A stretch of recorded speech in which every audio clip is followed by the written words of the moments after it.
दोस्तों, अभी अप्रैल महीना ख़त्म होने वाला है और इसी समय देखिए हमारे जो वेस्ट बंगाल में जो कमर्शियल जितने सारे वैरायटी है उसमें बाढ़ आना स्टार्ट हो चुकी है। दोस्तों, ये जो हो रहा है, जो हमारा वेदर अभी बहुत टेम्परेचर जो अभी बहुत कम है, बारिश हो रहा था तो बारिश की वजह से जो बाढ़ आना स्टार्ट हो चुकी है। देखिए जो कमर्शियल जितने सारे वैरायटी है उसमें बाढ़ आ रहा है। तो इस वीडियो में आप लोग आज बात करेंगे कि बाढ़ आने से पहले या फिर बाढ़ आने के बाद आप लोग कौन कौन सा देखभाल करना है। दोस्तों, मैं हूं शुभ और आप लोग देख रहे हैं शुभ ड्रैगन गार्डन और शुभ ड्रैगन गार्डन की तरफ से सबको स्वागत है। चलिए दोस्तों शुरू करते हैं। पहले आपको बताते हैं कि जब भी बाढ़ आने से पहले आपको क्या क्या करना है। तो दोस्तों, बाढ़ आने से पहले जितने सारे आपका जो छोटा छोटा डाल है उसको छटाई करना पड़ेगा। पहले जिन लोगों ने किए उसके बाद देखिए बहुत छोटा छोटा बहुत सारे ब्रांच निकलता है तो उसको पहले छटाई करना पड़ेगा।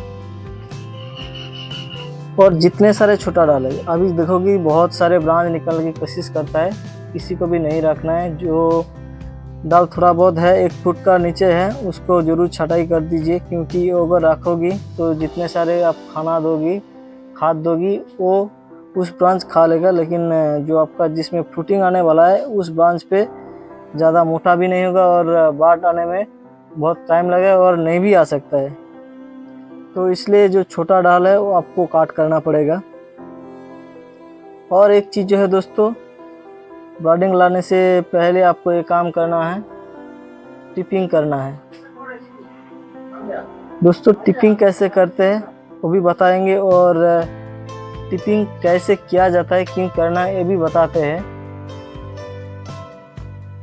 ये जो ड्रैगन पौधा है टिपिंग क्यों करते हैं दोस्तों, जो फ्रूटिंग से पहले टिपिंग इसलिए करते हैं कि अगर टिपिंग करते हो तो बहुत जल्दी बाढ़ आती है, तो इस वजह से टिपिंग करती है। और टिपिंग का और एक कारण है, जो ब्रांच लंबाई से बड़ा हो रहा है अगर उसको बढ़ने दिया जाए वो तो बढ़ता ही रहेगा, तो बर्डिंग लाने पे ध्यान नहीं देगा, ग्रोथ पे रहेगा पौधा। तो इसकी वजह से आप लोगों को उसका जो ग्रोथ थमाना है, तो इस वजह से आपको टिपिंग करना है। और देखिए यहाँ पे बहुत सारा डाल अभी मेरा ग्रोथ पे है, इसलिए इसको हम टिपिंग नहीं करेंगे, क्योंकि जो पुराना ब्रांच है इस समय बाढ़ आएगा। जो जो जो ब्रांच अभी ग्रोथ पे है, ये जो अगस्त 3-4 महीना बाद जो अगस्त महीना आएगा उसमें इसी ब्रांच पे फ्लावर खिलेगा। तो इस वजह से जो ग्रोथ पे है फिलहाल उसको हम अभी टिपिंग नहीं कर रहे, लेकिन जो ब्रांच अभी निकल रहा है या फिर बहुत छोटा है उसको हम टिपिंग करेंगे। देखिए जैसे छोटा छोटा जैसे ब्रांच निकल रहा है तो इसको तोड़ देता हूँ जब भी मैं आता हूँ, तो आपको भी ऐसे तोड़ना है। दोस्तों चलिए कैसे टिपिंग करते हैं दिखाते हैं। देखिए जो हमारा जो यहाँ का देखिए ब्रांच कितना बड़ा लंबा लंबा हुआ है। देखिए ये बहुत लंबा है। देखिए उसका ऊपर से 3-4 इंच छोड़ के आप काट कर सकते हैं।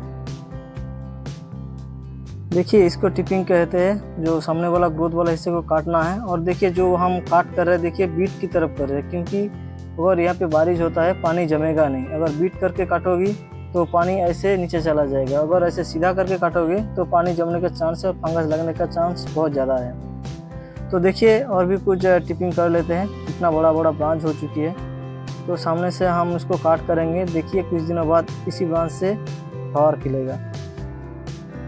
तो जितना ऐसे बड़ा बड़ा ब्रांच है सबको आप काट दीजिए और हम भी काटेंगे।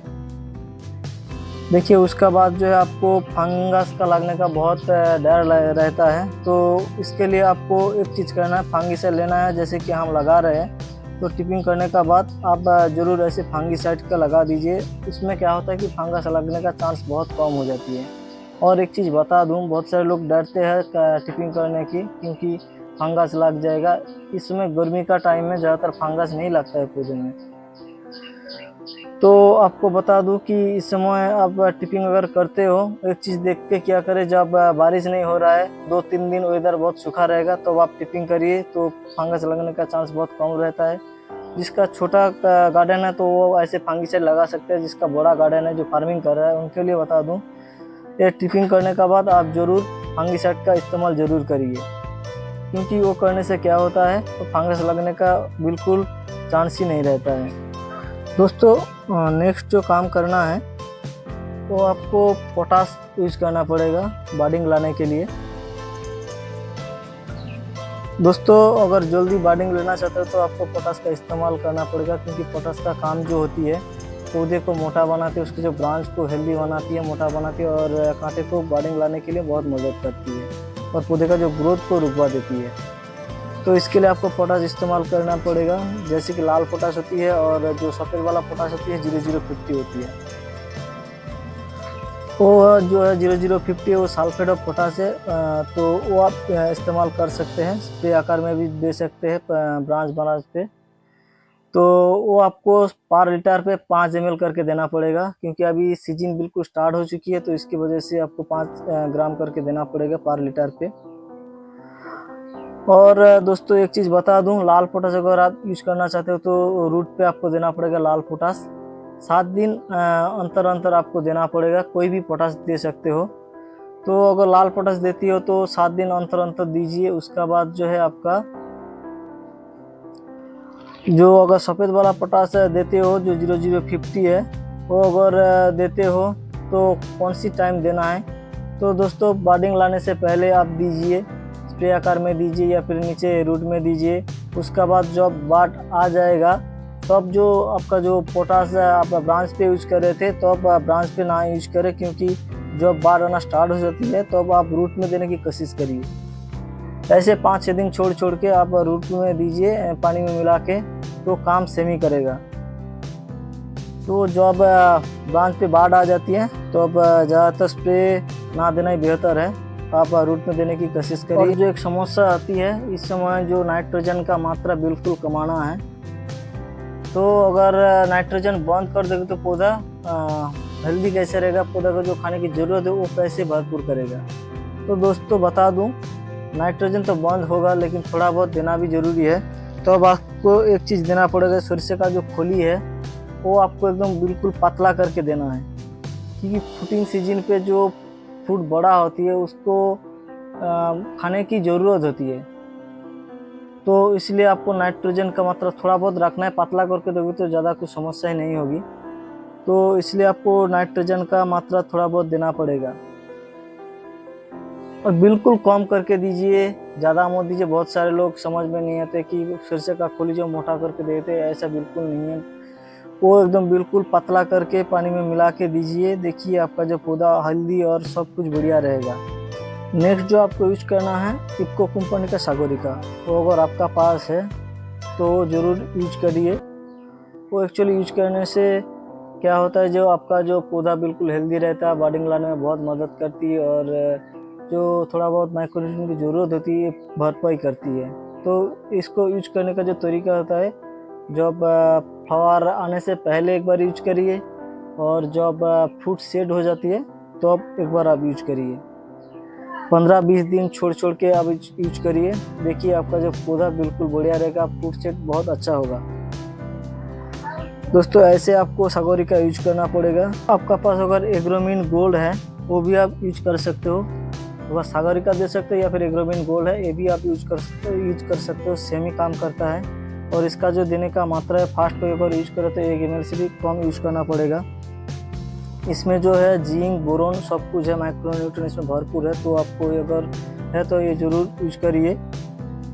देखिए आपका जो फूल झड़ने का काम ये बहुत रुकता है और जो फ्लावर जो हेल्दी रहने का काम ये बहुत बढ़िया तरीके से करता है। दोस्तों और एक चीज़ आपको यूज करना पड़ेगा, आपका पास अगर मिराकुलन है, देखिए ये जो बोतल दिखा रहे हैं मिराकुलन का एक बोतल दिखा रहे हैं हम, तो अगर आपको है एक बार महीने में कम से कम एक बार यूज करने की कोशिश करिए।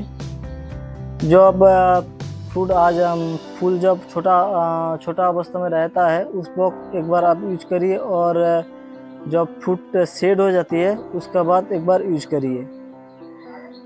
ये बहुत बढ़िया तरीके से मदद करती है, PGR है, बहुत अच्छा है। दो फुटिंग लाने में बहुत मदद करती है मिराकुलाम।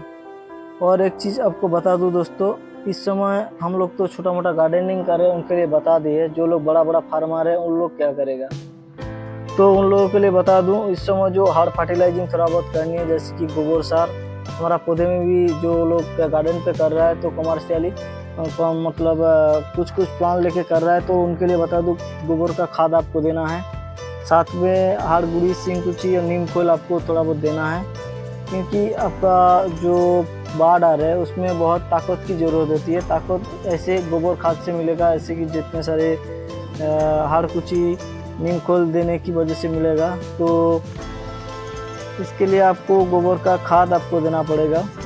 और जितने सारे लोग कमर्शियल करें वो लोग क्या करेगा दोस्तों, उन लोगों के लिए बता दो, अगर गोबर का खाद कमी है तो अगर नहीं दे पा रहे हो तो बहुत सारे ब्रांच भी छोड़ते हैं उन लोगों के लिए। उन लोगों को 10-26 यूज करना पड़ेगा। 10-26 जो है वो एक्चुअली पौधे का जो खाद की कमी को मिटाते हैं। जितने सारे लोग कमर्शियल करते हैं वो केमिकल है, बट बढ़िया काम करती है 10-26। और एक चीज़ जो है रूट में आपको देना है ह्यूमिक एसिड, क्योंकि रूट डेवलपमेंट के लिए ह्यूमिक एसिड बहुत बढ़िया काम करता है। तो वो अगर देते हो तो रूट डेवलपमेंट बहुत बढ़िया तरीके से होगा।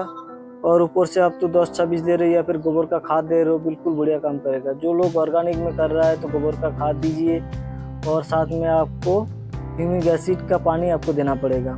और जो लोग केमिकल में करना चाह रहा है तो आपको जैसे कि 10-26 अगर पोटास जैसे आप यूज कर रहे हो आपको ऐसा यूज करना पड़ेगा। और जितने सारे स्प्रे आकार में बताए हैं तो ऐसे ही आपको यूज करना पड़ेगा। फंगीसाइड का इस्तेमाल आप ज़रूर करिए, जैसे टाइम पे टाइम फंगीसाइड का इस्तेमाल करें ज़रूर करिए। ज़्यादातर जो अभी फ्लावर जब आ जाती है, ज़्यादातर स्प्रे आकार में देना बंद करिए, कम से कम यूज करने की कोशिश करिए। तो फंगीसाइड है तो आप स्प्रे करिए, कोई प्रॉब्लम नहीं। दूसरा कुछ चीज़ें जैसे कि पोटास स्प्रे ना करें, ये चीज़ें ध्यान में रखिए। बस यही था। अगर ये वीडियो आपको अच्छा लगे, बढ़िया लगे तो लाइक करें, कमेंट करें और सब्सक्राइब जरूर करें। फिर मिलते हैं नेक्स्ट वीडियो पे दोस्तों।